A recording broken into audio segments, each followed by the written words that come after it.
জমিনের মধ্যে আমার খলিফা দরকার, এমন খলিফা যেই খলিফা সবার থেকে বেশি দামি হবে, যেই খলিফা জমিনের মধ্যে আমার আইন কায়েম করবে, আমার বিধিবিধান বাস্তবায়ন করবে, ওই খলিফা হবে সর্বোচ্চ সম্মানের অধিকারী। কথা কয় না?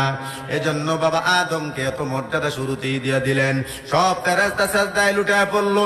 আল্লাহ বলতে দেরি হইল, কিন্তু ফেরেশতারা এক মুহূর্ত দেরি না কইরা একজনকে ছাড়া সবাই বাবা আদমকে সাজদা দেয়। ইন্নী আ'লামু গায়বাস সামাওয়াতি ওয়াল আরদ ওয়া আ'লামু মা তুবদুনা ওয়া মা কুনতুম তাকতুমুন।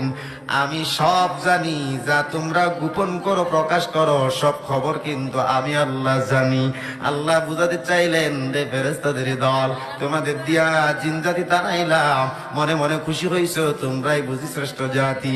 তোমরা প্রকাশ করো নাই, কলিজার ভিতর গোপন রাখছো, কিন্তু আমি আল্লাহ তো আলিমুম বিযাতিস সুদূর। তুমি তোমার বেগমের সাথে শুয়ে আছো, মনে মনে কি পরিকল্পনা করো তোমার পাশের বেগমও জানে না, কিন্তু ওই কলিজার গোপন পরিকল্পনার খবর আমি আল্লাহ জানি। ঠিক না? আল্লাহ বলেন ইন্নাল্লাহা আলিমুম বিযাতিস সুদূর। আল্লাহ বলেন নিশ্চয়ই আল্লাহ পাক এই যে অন্তর্যামী, কলিজার খবরও জানে।